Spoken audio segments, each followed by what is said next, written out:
السلام علیکم ناظرین، میں نور فاطمہ، امید ہے کہ آپ سب خیریت سے ہیں۔ تو جی ناظرین، آج ہماری جو ویڈیو کا موضوع ہے قلم کی آگ بیتی، تو میرے ساتھ موجود ہے زہرا فاطمہ۔ آئے ہم ان سے سنتے ہیں قلم کی آگ بیتی۔ میں ایک قلم ہوں، یا یوں سمجھ لیجیے میں ایک قلم تھا، کیونکہ ماضی کی تلخ حقیقتوں نے مجھے تھا بنا دیا۔ اگر میں ماضی کے واقعات کو اور انسانوں کی خود غرضی کو سمجھ لیتا تو شاید آج میں ایسا نہ ہوتا۔ میری کہانی کچھ یوں ہے کہ میں دکان کی ایک طاق میں پینسلوں والے ایک ڈبے میں بڑی خوبصورتی کے ساتھ رکھا ہوا تھا کہ اچانک ایک بچی آئی اور مجھے چند پیسوں میں خرید کر لے گئی۔ گھر پہنچ کر اس نے مجھے بڑی خوبصورتی کے ساتھ اپنی جیومیٹری میں رکھا اور مجھے سنبھال کر رکھنے لگی، جس کی وجہ سے میری خوبصورتی میں بھی اضافہ ہوتا جاتا اور میں اس کی لکھائی میں اضافہ کر دیتا۔ میرے لیے ہر دن تو عید کا تھا۔ میری زندگی خوشیوں کا گہوارہ بنتی جا رہی تھی۔ پر ذرا رکیے، میری کہانی ابھی ختم نہیں ہوئی۔ کہانی تو اصل اب شروع ہوئی، جب میں ضعیف ہونے لگا، یعنی جب میری رانائی ختم ہونے لگی اور میں چھوٹا ہونے لگا۔ جیسا کہ ہر عروج کو زوال ہوتا ہے، تو میری زندگی میں بھی ایک ایسا ہی وقت آیا۔ اس بچی نے میری قدر کھو دی اور میری جگہ ایک اور قلم لے آئی۔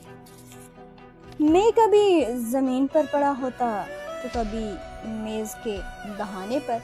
مجھ پر ایک ایسا وقت بھی آیا جب کوڑے دان کی زینت بن گیا اور ایک کوڑے والی گاڑی آئی اور مجھے اٹھا کر کوڑے دان میں پھینک کر لے گئی۔ پھر کیا ہوا؟ پھر کچھ یوں ہوا کہ میں چند کوڑے والے شاپروں کے ساتھ تھا اور کوڑے والی گاڑی اپنی منزل کی جانب روان دواں تھی کہ اچانک گاڑی کو جھمپ لگا اور میں چند کوڑے والے شاپروں کے ساتھ روڈ پر گر پڑا۔ یہ ظلم کم نہیں تھا کہ میرے ساتھ کچھ یوں ہوا کہ میں جب زمین پر پڑی تو میرے اوپر سے گاڑی گزر گئی، جس کی وجہ سے میں چور چور ہو گیا۔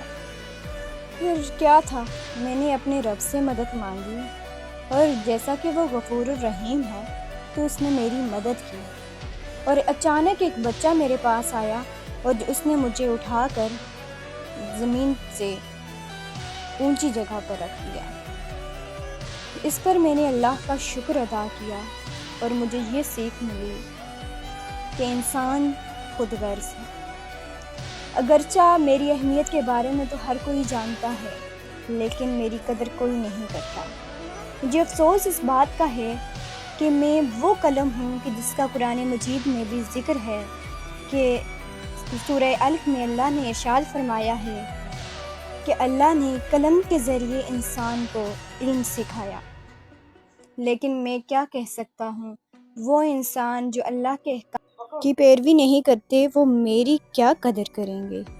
کسی نے کیا خوب کہا ہے کہ کس کس نے ساتھ چھوڑ دیا دھوپ چھاؤں میں، ذکر یہ وفا نہیں ہے ہماری خطاؤں میں، موجے ہوا بھی ریت کی دیوار بن گئی، ہم نے خدا تلاش کیا ناخداؤں میں۔